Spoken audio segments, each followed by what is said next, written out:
Yo creo en Dios, pero no me siento identificado con la institución iglesia. No es raro que el Estado sea la encarnación del mal. ¿Y el Papa Francisco ahí cómo juega? Me parece un personaje de lo peor y de lo más nefasto. Ah, bueno, arrancamos suave. Nosotros somos los que creemos que es con educación, con salud, los que creemos que con más igualdad, solo así vamos a poder tener más libertad. Elijo creer, una gota de esperanza en un mar de incertidumbre.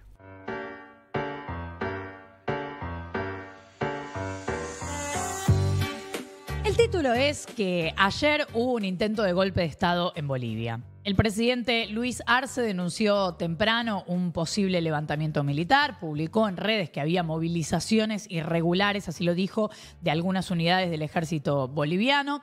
Después, en conferencia, llamó al pueblo a movilizarse a favor de la democracia, cosa que algunos hicieron.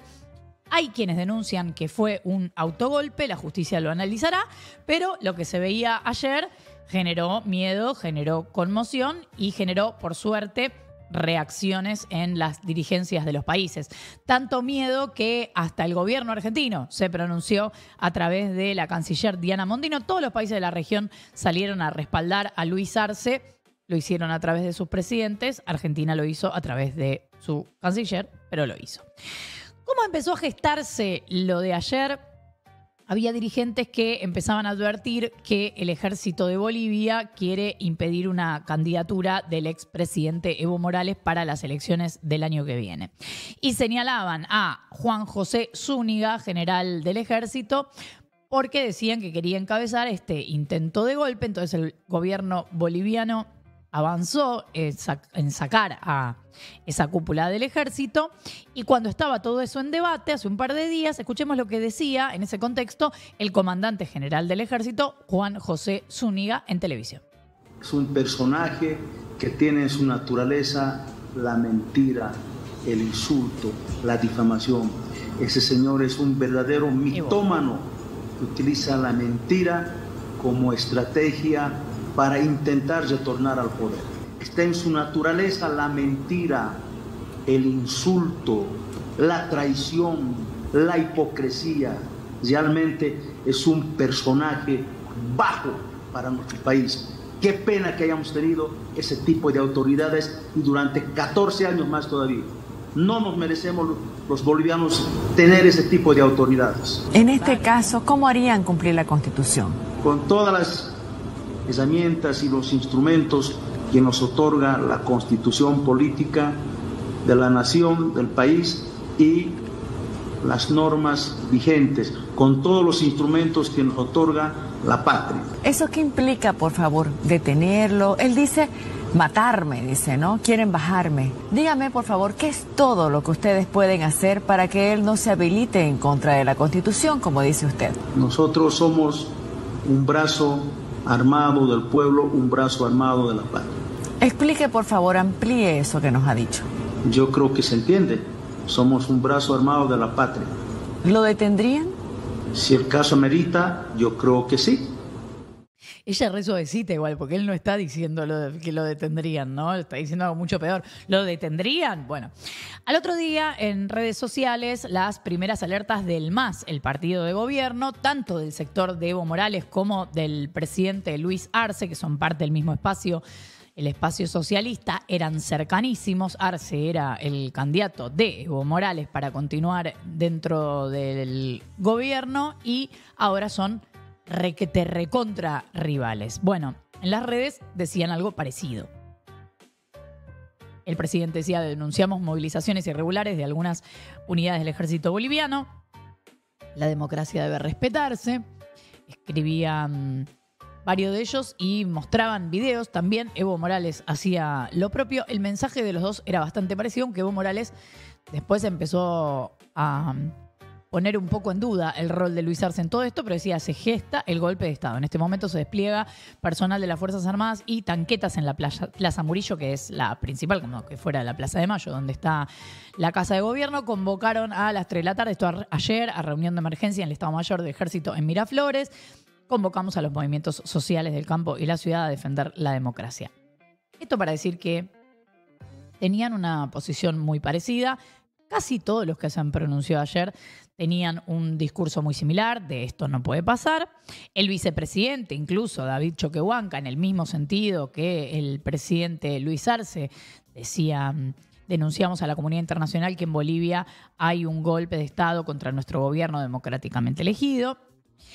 Y ya frente al Palacio de Gobierno con sus tropas, Zúñiga anunció que iban a tomar la Casa de Gobierno y que se venía un cambio de gobierno. Miedo. Seguramente pronto va a haber un nuevo gabinete.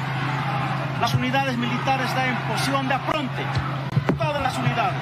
Pero es un golpe de Estado militar. ¿De qué autoridades, general? ¿Concesión de qué autoridades, general? El nuevo gabinete. Va a haber un nuevo gabinete. ¿Gabinete de ministros? ¿Usted está diciendo que ahora se van a cambiar ministros, general? Seguramente se va a cambiar. Pero no puede seguir más así nuestro país, nuestro Estado, haciendo lo que les da la gana. Le vuelvo a preguntar, ¿le han acusado de golpe de Estado militar? ¿Es su intención? Estamos mostrando nuestra molestia. Nuestra molestia. Es deber, es obligación del soldado de la patria, de sus Fuerzas Armadas, de su ejército, que lo ha parido a esta patria, que lo ha forjado, otra vez recuperar esta patria. Y desde Asunción, donde se está llevando a cabo la Asamblea General de la OEA, el secretario general de la OEA, Luis Almagro, ese que convalidó el golpe contra Evo Morales en 2019, ayer se solidarizó con el gobierno boliviano. Más o menos el mapa. Escuchemos a Luis Almagro. La Secretaría General de la OEA condena de la forma más enérgica estas acciones del ejército boliviano. El mismo debe someterse inmediatamente a la autoridad civil como manda la Carta Democrática Interamericana. Expresamos nuestra solidaridad con el presidente de Bolivia, Luis Arce Catacora. La comunidad internacional, la OEA, la Secretaría General de la OEA no tolerarán ninguna forma de quebrantamiento del orden constitucional legítimo en Bolivia ni en ningún otro lugar. Bien, hasta la expresidenta de facto, Yanine Áñez, la que destituyó a Evo en 2019, después quedó presa, salió a repudiar, repudio total a movilización de militares en Plaza Murillo pretendiendo destruir el orden constitucional. El MAS con Arce y Evo deben irse a través del voto el año que viene. Los bolivianos defenderemos la democracia. Claro, porque también me imagino yo, capaz que estoy flasheando porque no sabemos del todo qué fue lo que pasó, pero me imagino yo a la derecha decir: pará, estábamos lo más bien, ellos se estaban peleando entre ellos, capaz que ganamos el año que viene, pará, no hagamos ningún bardo. Bueno, desde Argentina, como les decía, hubo solidaridad desde Cancillería y la de Alberto Fernández, la de Sergio Massa, el levantamiento antidemocrático de algunas unidades del Ejército de Bolivia, solo esa coma. Entre sujeto y predicado, quiero morir. Solo merecen el más enérgico repudio. Mi respaldo incondicional al presidente Luis Arce y convoca a la defensa firme de la democracia. Bueno, se pronunció también el Grupo de Puebla y tiene como... Evidentemente era el mensaje colectivo, se hubieran puesto de acuerdo o no. Sergio Massa, repudiamos el intento de golpe de Estado contra el gobierno. Me mata que la arroba de Arce es Lucho por Bolivia. Ayer yo pensaba, pero se equivocaron todos y es un hashtag lo que hay que poner, Lucho por Bolivia. No, es que Luis Arce, su arroba es Lucho por Bolivia. Bueno, por la tarde todavía no había ninguna declaración del gobierno argentino y decía Miriam Bregman en redes lo siguiente: los que rápidamente vieron un golpe de Estado en Plaza Congreso aún no vieron nada en Bolivia. Claro, también vale la pena mencionar cómo en golpes ajenos es mucho más fácil. Bueno, para algunos. Un rato después de todo esto llegó finalmente el posteo de la canciller argentina, porque hubo un rato largo de el gobierno argentino no se está pronunciando. Al final llegó esto. Los gobiernos, sean buenos o malos, gusten o no, se cambian únicamente en las urnas, no se cambian con violentos golpes de Estado. La democracia no se negocia. Si hubiera dicho el presidente, capaz tenía más peso, pero En una línea similar, el bloque de diputados del PRO se pronunció en torno a esto.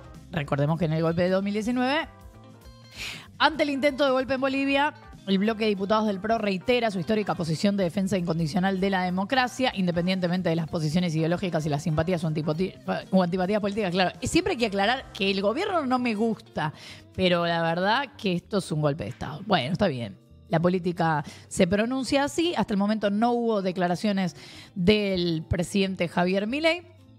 Y circularon videos donde el presidente Arce, frente a frente con el comandante Zúñiga, después de que Zúñiga hiciera todas estas advertencias que veíamos con los milicos con la cara tapada, y le decía, ustedes tienen que volver a los cuarteles. Vuelva a las órdenes y lleve toda la policía militar a sus cuarteles. En este momento. No puede ser eso, no puede ser el desprecio, tanto desprecio, tanta lealtad. Lo que usted está haciendo contra el pueblo boliviano no se lo puede permitir. El presidente contra la democracia, contra el pueblo. ¡Viva la democracia, carajo! Si usted respeta el mando militar, como dice ser un buen militar, despliegue todas esas cosas. Ese es un orden. ¡El pueblo está conmigo! ¡Para los militares son Es un orden. ¿No me va a hacer caso?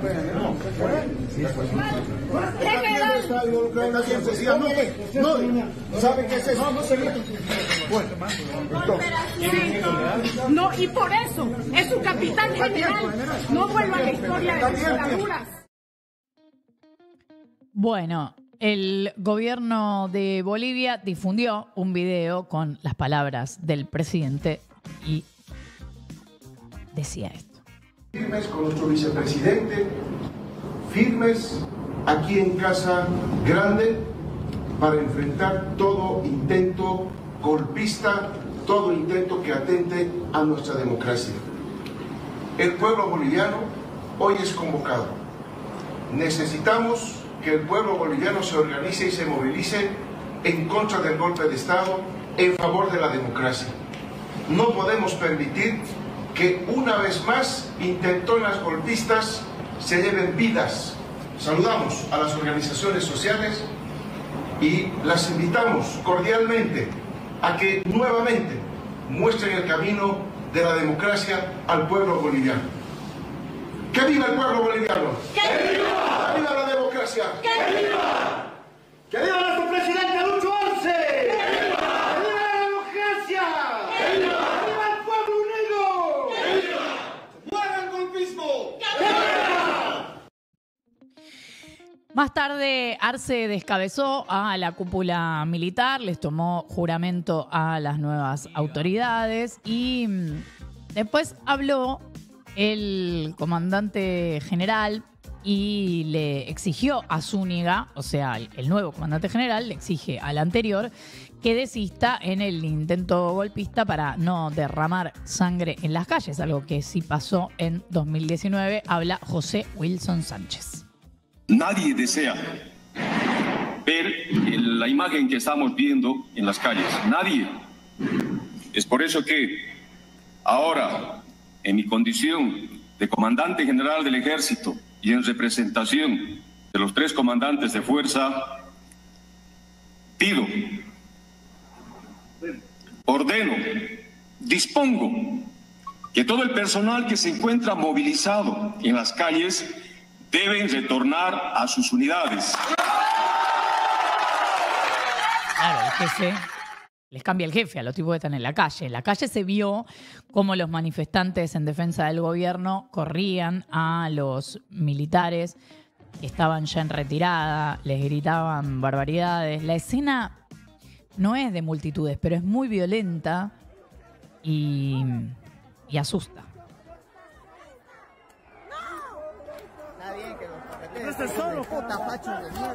Bueno, qué fuerte.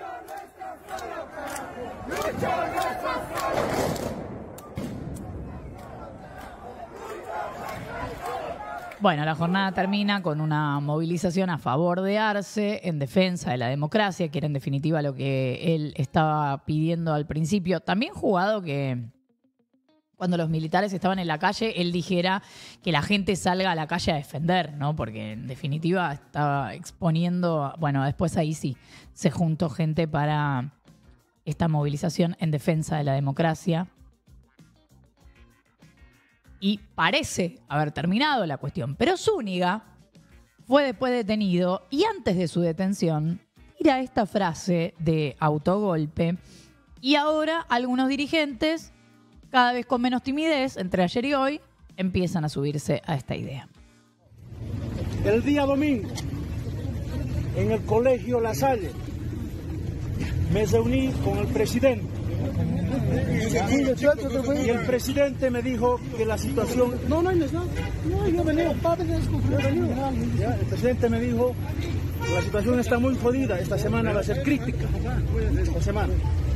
Entonces es necesario preparar algo para levantar mi popularidad. O sea, dice que se lo dijo el presidente. No, usted ve conmigo, Por eso venía. Termine, general, por favor. Entonces me dice, y le pregunto, ¿sacamos los blindados? Saca. Fete. Bueno, vamos a Brasil porque se ha revivido el conflicto, en realidad nunca murió, me parece, entre Lula da Silva y Javier Milei. Por supuesto, esto tensiona no solamente el vínculo diplomático, sino el vínculo comercial entre los dos países. Brasil es nuestro principal socio comercial. Repasemos un poquito el conflicto porque esto viene desde hace varios meses, por no decir unos años, porque empecemos por lo que sucedía hace un par de años, cuando Milei en sus redes, antes de la campaña presidencial en 2022, ya planteaba esto. Existe un candidato que ele é o Bolsonaro da Argentina, que é o Javier Milei, que é quem vai ganhar as próximas eleições lá O sea, e trazer a Argentina de volta. Bolsonaro en la elección y dice, no dejemos que los comunistas avancen en su sueño de la Unión Soviética Latinoamericana. Lo pone todo con mayúsculas y sería raro porque LUSL no pega. Necesitamos algo con más punch. A ver, ustedes soviéticos, si se les ocurre algo más punch. En plena campaña, ya de cara al balotaje, ahí sí un poquito más cerca en el tiempo, avanza Milei con esta idea y en una entrevista que le hace Jaime Bailey, va con todo. Lula. ¿Tú podrías comunista. Un comunista. Y un gran corrupto, ¿no? Obvio, por eso estuvo bueno, preso. la ayuda. ¿Tú te reunirías con Lula de No. jefe de Estado a jefe de Estado? No. No. Te van a quedar pocos presidentes con los cuales te vas a reunir. No, pero vamos... La pregunta es, en el mundo del libre comercio, suponete que tú vivieras acá en Argentina y vos querés hacer comercio con China. Sí. Si fuera en el mundo del libre comercio, digo, bien liberal, ¿qué tengo que opinar yo? Nada. Nada. Entonces, eso es lo que tienen que entender, que los individuos van a poder hacer transacciones comerciales con quien se les dé la gana, porque de eso se trata. Ahora, desde mi posición como jefe de estados, mis aliados son Estados Unidos, Israel y el mundo libre. Menos. Milei ganó la elección y entonces Lula posteó para hablar de aquella elección que ganó Milei y puso. Bueno, méteme el traductor, porque ni idea, yo como... ¿Viste que sale mucho que el que te mete un audio en portugués? No entiendo, la verdad. Con todo respeto, no entiendo, no sé el idioma. La democracia es la voz del pueblo y siempre debe ser respetada. Mis felicitaciones a las instituciones argentinas por conducir el proceso electoral y al pueblo argentino que participó de la jornada electoral de manera ordenada y pacífica. O sea, nada. Le deseo buena suerte y éxito al nuevo gobierno. Argentina es un gran país y merece todo nuestro respeto.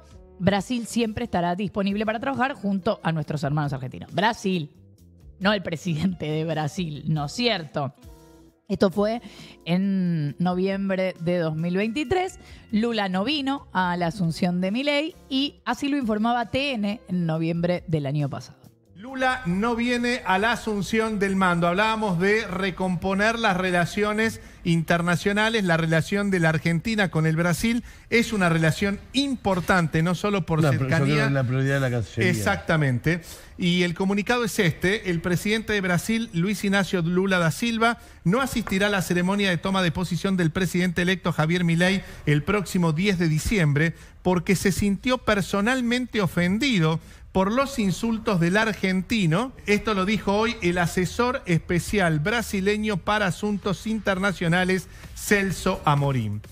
O sea, no es que no vino, se hizo el distraído, mandó no sé quién. No. Dijo, estoy ofendido, me dijo corrupto, me dijo comunista. Bueno, ya como presidente, Milei se la pasó haciendo guiños al bolsonarismo y reposteó, por ejemplo, esta noticia. Bolsonaro convocó a las 3 de la tarde a una manifestación a favor suyo en la Avenida Paulista de São Paulo. Hoy se define el rumbo de la política en Brasil y la resistencia contra la dictadura de Lula da Silva. ¿Respaldás a estos valientes patriotas con Bolsonaro? Bueno, otro momento de Lula hablando porque entonces llega Milei al gobierno y manda una carta oficial de, bueno, quizás sí los dos países deberían tener diálogo, quizás sí debería reunirme con el presidente brasileño. Entonces Lula habla de una carta que le envía al gobierno argentino hace unos meses y dice: Eu sei que o meu chanceler recebeu uma carta do presidente Milei. Entre cancilleres. Mas acontece que o meu chanceler viajou e eu ainda não vi a carta. Quando ele regressar agora, eu devo receber a carta. Não sei o que o Milei está dizendo na carta, portanto, eu não posso responder. A única coisa que eu posso adiantar é que, depois que eu leio, eu tenho interesse de que a imprensa saiba o que o presidente da Argentina, sabe, quer conversar com o Brasil. A esto se suma que en estas semanas hay un grupo de bolsonaristas que fueron parte del intento de golpe en Brasil cuando perdió Bolsonaro y que están pidiendo asilo en la Argentina. Por el momento el gobierno argentino no ha respondido, pero la cosa sigue tensa y esto dijo esta semana el presidente brasileño. Eu não conversei com o presidente da Argentina porque eu acho que ele tem que pedir desculpas ao Brasil e a mim. Ele falou muita bobagem. Eu só quero que ele, sabe, peça desculpas. E eu quero. A Argentina é um país que eu gosto muito. A Argentina é um país muito importante para o Brasil. O Brasil é muito importante para a Argentina. Sabe? E não é um presidente da República que vai criar uma cisânia entre o Brasil e a Argentina. O povo argentino e o povo brasileiro é maior do que os presidentes. E eles querem viver bem, querem viver em paz. Então, se o presidente da República da Argentina governar a Argentina, já está de bom tamanho. Não tenta governar o mundo.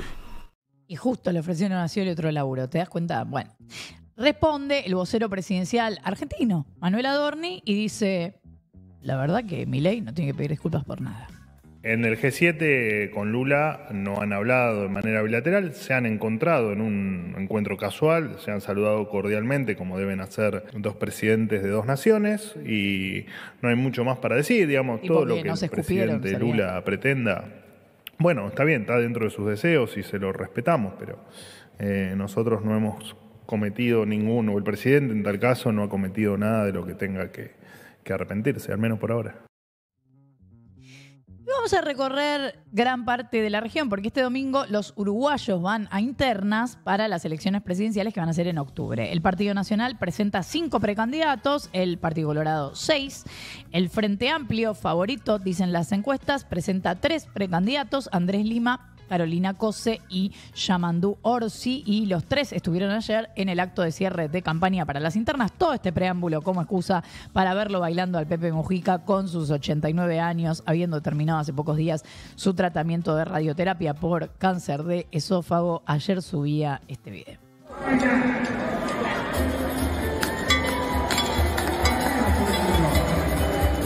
Rubén Radar y ahí va el Pepe. Cuando yo me muera no quiero llanto ni pena, prefiero que se me vele bailando una rica plena. Y si no me muero tampoco me hago problema, porque tengo todo el tiempo de bailar hasta que muera.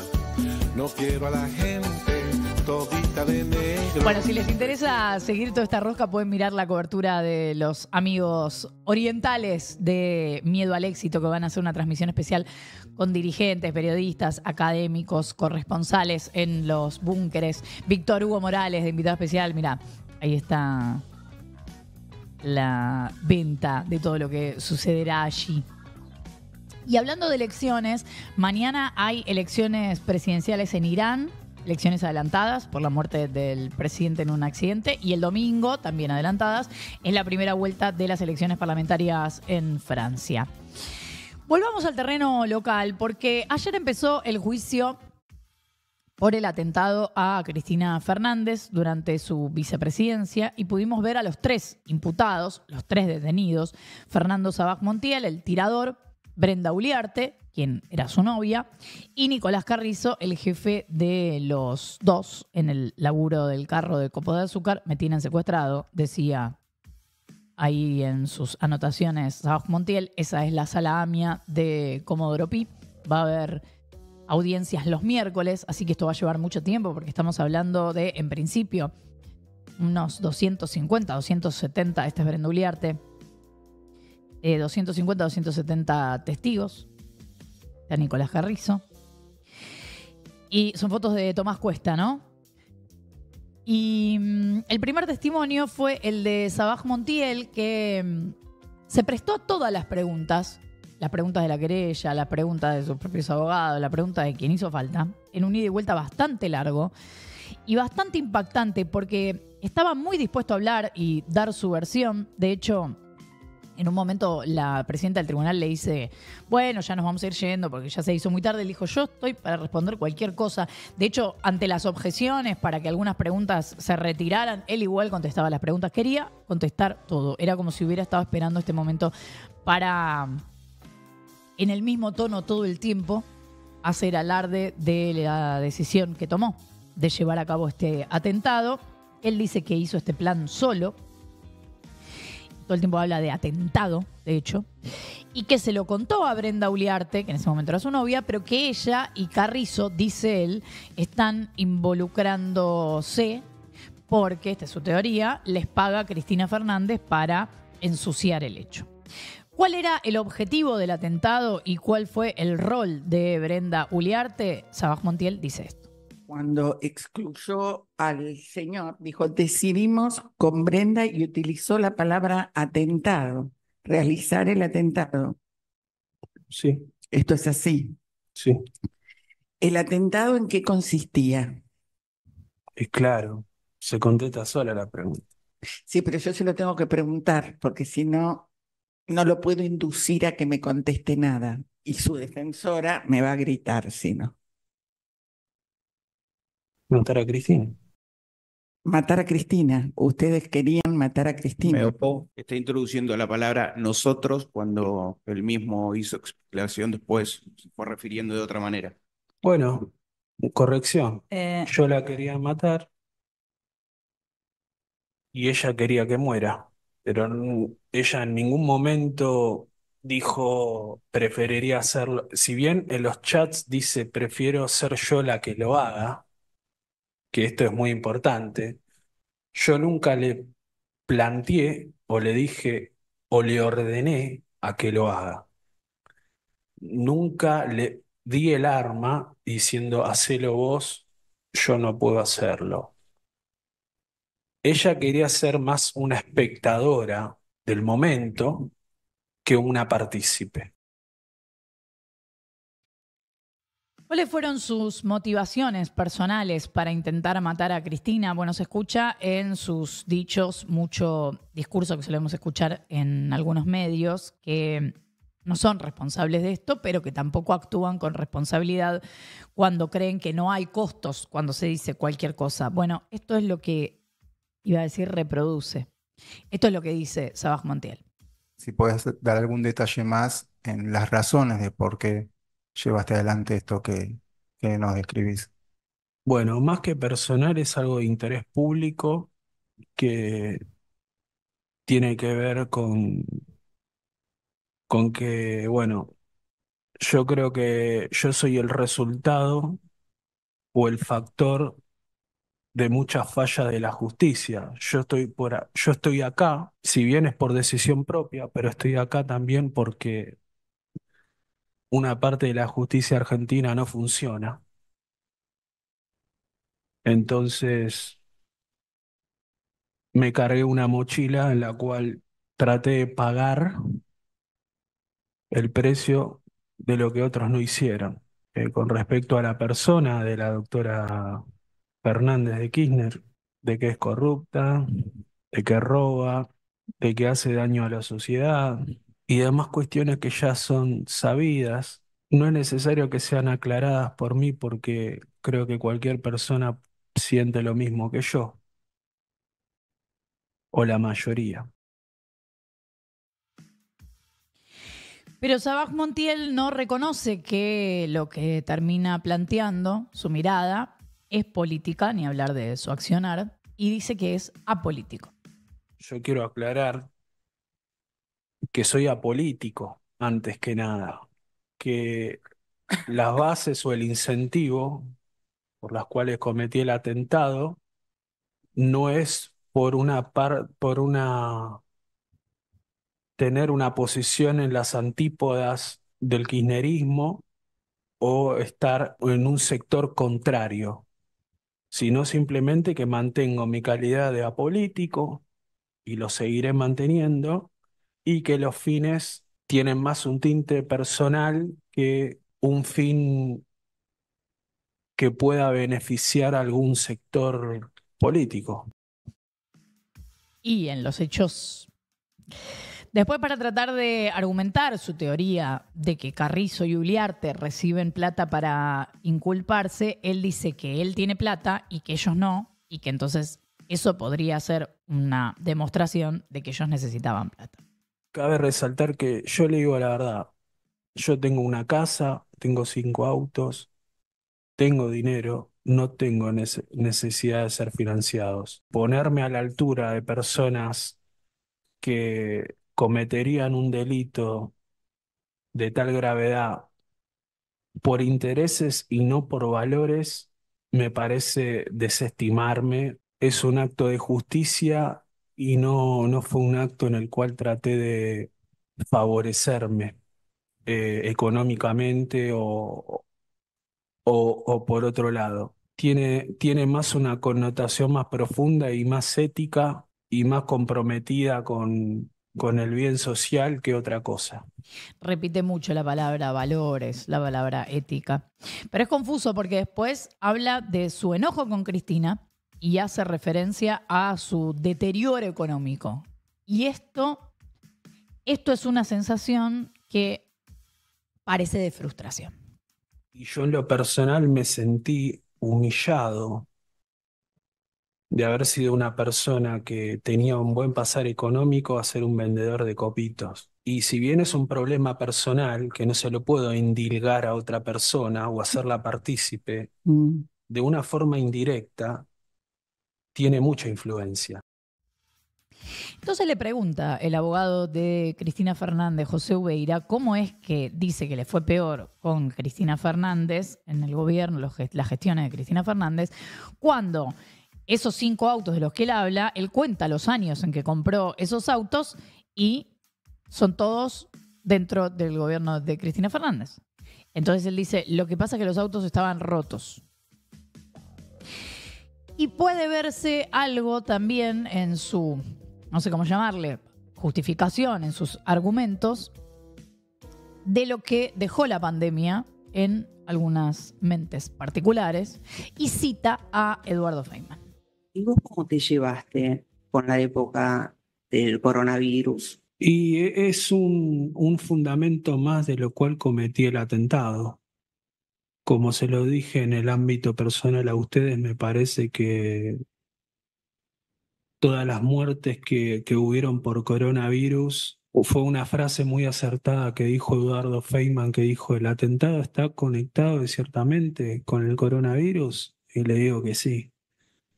Porque es una injusticia grande que tantas personas hayan muerto y hayan sido financiadas, entre esas víctimas Herrera, con una vacuna y hacer un negocio de eso. Entonces me parece deplorable que se haya hecho eso. Ahí le preguntaban, pero ¿cómo, Cristina? Y había un presidente, o cuando hablaba de su economía, había un ministro de Economía. Él decía, bueno, ya sabemos que todo lo maneja Cristina. Herrera es el titular, él decía Herrera, del arma que apuntó contra Cristina. Según el testimonio de Sabaj Montiel, Sabaj Montiel, vivía en una habitación de la casa de Herrera, se la alquilaba, y el tipo le vendió el arma, pero murió de coronavirus. Esto es lo que él cuenta en el testimonio, antes de que hicieran el cambio de titularidad.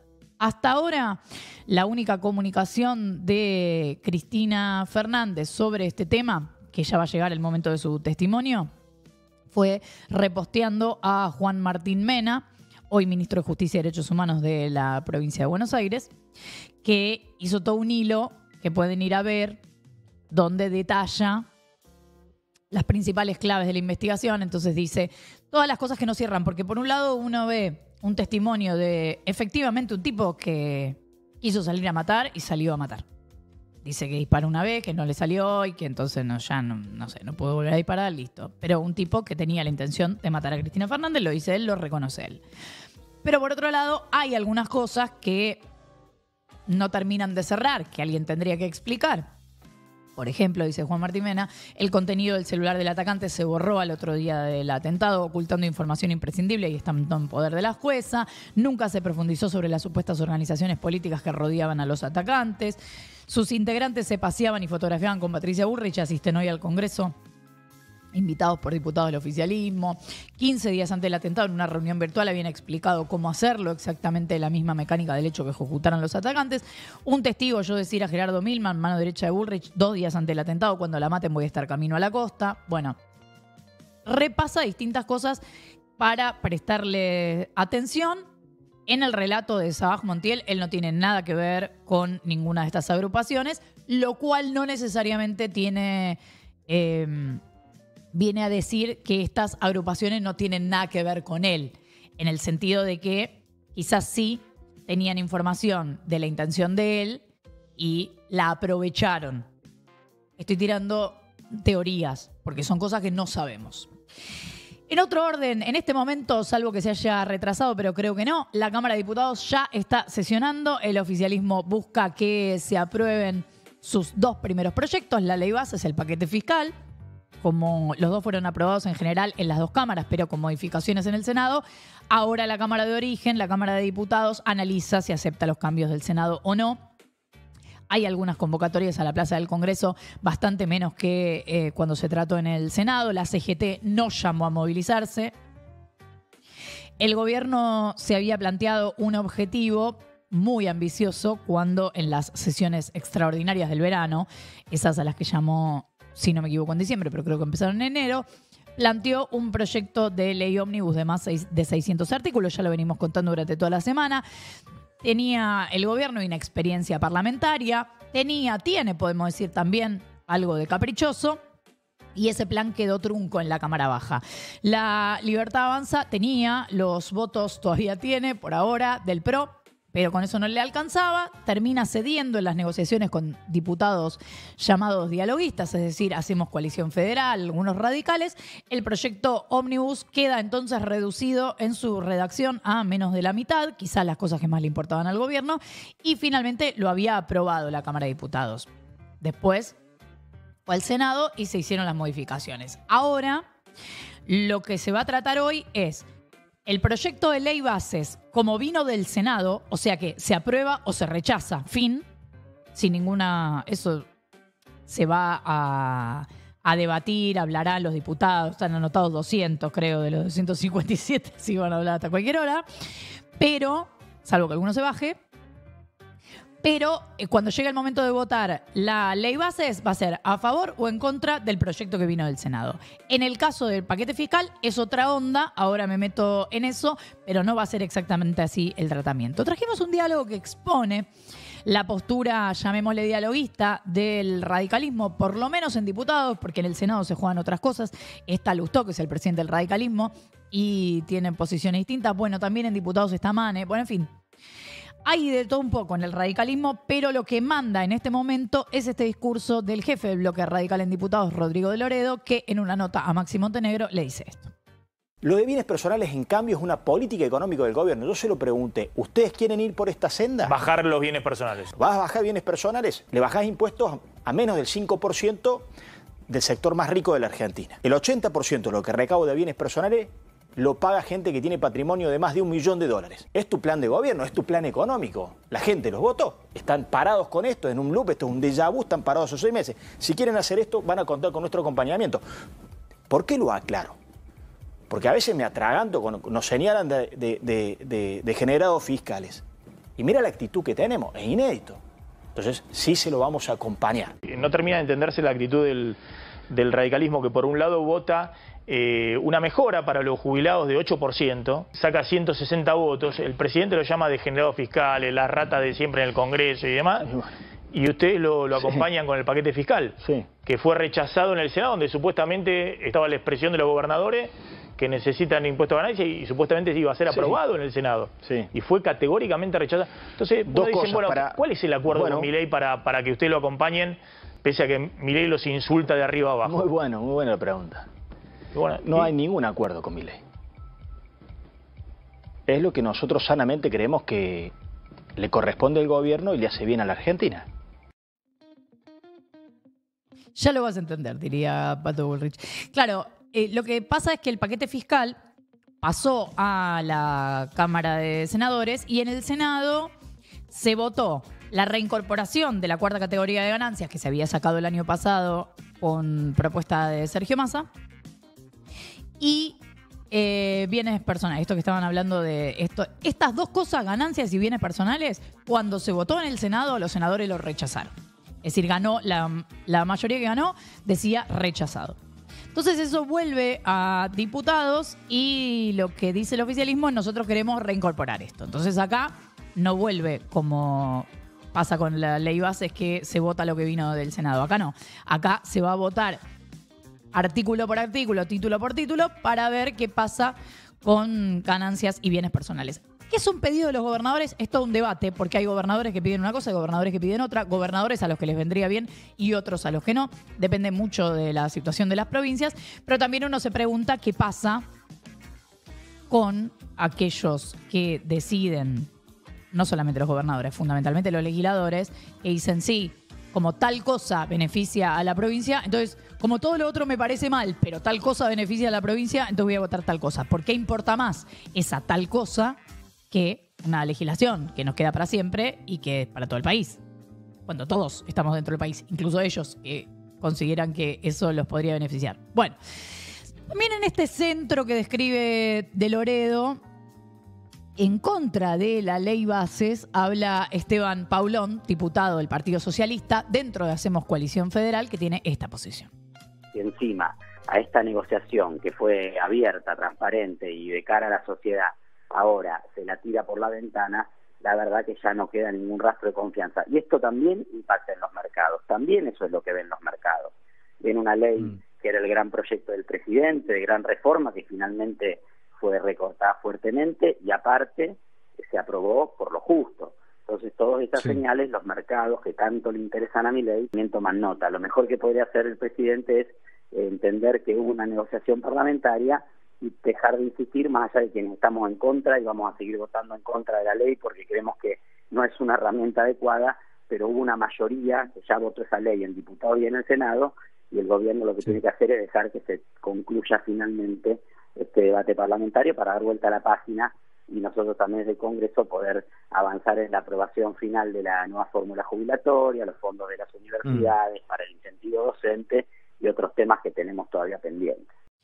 Bueno, ¿qué significa que se reincorpore la cuarta categoría de ganancias o se reduzcan los bienes personales? Y ahí aparecen dos tweets que me parece que describen bien lo que puede pasar con la aprobación del paquete fiscal que propone ahora el oficialismo. Por ejemplo, Ismael Bermúdez tuiteaba esta mañana: ganancias en julio, si esto se vota, ¿no?, quedan exentos de pagar este impuesto los que ganan menos de 3,5 millones brutos. Si el Congreso aprueba los cambios, el mínimo no imponible se reduce a 1.800.000, ¿no? Esto obviamente afecta a los trabajadores registrados que más ganan, que no son millonarios, ya sabemos. Lo que pasa es que están en el mejor panorama de los trabajadores. Ya contábamos esta semana lo que fue pasando con la desigualdad y cada vez es mayor la desigualdad entre los que más ganan y los que menos ganan, porque, por ejemplo, el año pasado se les sacó ganancias a los que más ganan.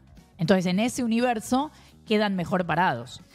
Pero, ¿qué pasa? Bueno, dice Gaby Pepe, la colega hoy en Twitter, paquete fiscal. Si tenés un patrimonio de hasta 100 millones de pesos, dejas de pagar bienes personales. Si cobrás 1.800.000 pesos, empezás a pagar ganancias.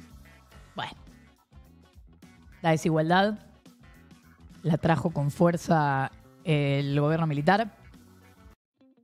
Y bueno, por supuesto que hubo, anteayer, cómo fue modificándose la cosa, pero estructuralmente no parece haberse modificado por el momento. Y decía que esto Entonces, en el caso del paquete fiscal, se va a discutir de un modo distinto que la ley bases, porque como se rechazaron estos títulos de ganancias y bienes personales, el gobierno dice, quiero ir con la versión de diputados. No parece haber logrado, o que vaya a lograr, ya me parece que es tarde para esta discusión, volver a meter en la lista, esto ya ley bases, porque es lo que vino del Senado o no lo que vino del Senado. Lo que quería el gobierno en esa ley bases era volver a meter en la lista de empresas estatales sujetas a privatización a las 3 que se habían sacado en el Senado: Aerolíneas, Correo y Radio y Televisión Argentina. Lo mismo con la moratoria previsional. Parece que va a seguir la moratoria previsional porque el gobierno la quería terminar y por ahora no va a poder. El diputado de la coalición cívica, Juan Manuel López, estuvo sacando tweets a lo loco y posteando videos porque puntualiza sobre algunas de las modificaciones que se hicieron en el Senado, por ejemplo, el régimen especial de Tierra del Fuego. En diputados habíamos logrado meter un artículo, algunos de nosotros, para que se analice todo el gasto tributario. El gasto tributario son los beneficios fiscales, es decir, los impuestos que no pagan algunos sectores de la economía porque en algún momento lograron del Estado y del Congreso un privilegio. Si bien el miembro informante fue muy elocuente en la defensa de las medidas fiscales, hay algunas que faltan. Hay algunas que estaban en el paquete inicial, se retiran del paquete inicial. Voy a tirar los títulos: tabaco, juego, reducción del gasto tributario. Espero que acepten la propuesta que seguramente va a ser el diputado Mazzotta en particular. Bueno, el caso emblemático es Tierra del Fuego, donde se ensamblan los celulares que se consumen en Argentina, que son de los más caros del mundo, se pagan 2 o 3 veces lo que vale en cualquier parte. Tierra del Fuego, no nos vamos a cansar, porque no puede ser que en la Argentina los celulares sean, como en el único país del mundo, un artículo de lujo, cuando no deberían serlo. Los senadores nos rechazaron el artículo, era solo para hacer un análisis, para después ver qué gasto tributario vamos a eliminar, y los senadores de todos los bloques, lo rechazaron por mucho más de 2/3. No se sabe qué le pasa a los senadores, pero evidentemente no escuchan lo que le preocupa a mucha gente.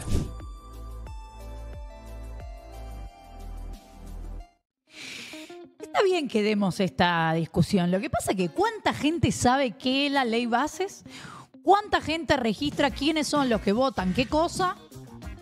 Y con esto no quiero decir que no se discuta. Lo que quiero decir es que hay un triunfo del gobierno ya per se en esta discusión de la ley bases, que es que metió un montón de cosas en el medio, entonces cada uno da el debate que le parece. Y entonces son un montón de debates a la vez. Imposible que eso penetre en la discusión popular, me parece a mí. Lo que hay es algunos en la televisión, en los medios, que se pronuncian sobre este gobierno. Por un lado, Marcelo Longobardi, muy duro contra el gobierno nacional desde el comienzo, le cae como el ojete Javier Milei, y tuvo una conversación con Jaime Bailey, que no está en su mejor momento con el presidente, porque en campaña lo veíamos lo más bien, ahora no está en el mejor momento, entonces hablan de Milei. Milei, primero, no es un liberal, es un ultraconservador.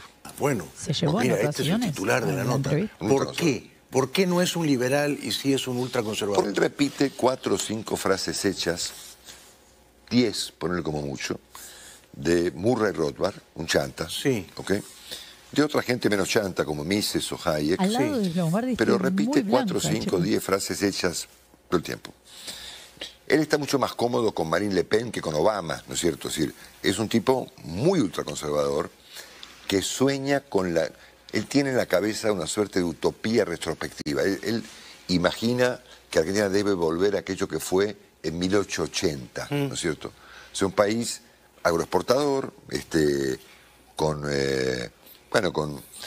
como dijo el señor Venegas, el diputado Venegas Lynch hace pocos días. Bueno, si los padres prefieren mandar a sus hijos a trabajar al taller y no mandarlos a la escuela... Es el mercado. Es una libertad. La oferta y la demanda. Bueno, nos vamos a ir hasta la semana que viene, ¿sí? Al final sí, ya terminó. Parece que sí, que la semana de gelatina se terminó. Tenemos cosas para decir de la semana que viene, del frío del fin de semana. ¿Hay algo que advertir? Bueno, capaz que empezamos la semana con las primeras 2 leyes aprobadas de este gobierno en más de 6 meses de gestión. Se vienen cositas. Se vienen cositas. Y Quiero agradecerle especialmente a este equipo. Primero quiero agradecerle a la gente que mira esto en diferido y no solo lo mira, sino que mete like, comenta, se genera como una conversación entre seres. Suelo leer los comentarios que aparecen ahí en YouTube. Cuando estoy al pedo, entro a ver qué dicen y me divierte. Y así que gracias a todos los que aparecen allí. Y gracias a Marco Arauz en la operación, a Emilio Laszlo en la producción, a Sofi de Brea en las redes. Señoras, señores, no sé tú, pero yo, esto se elijo creer. Hasta el lunes.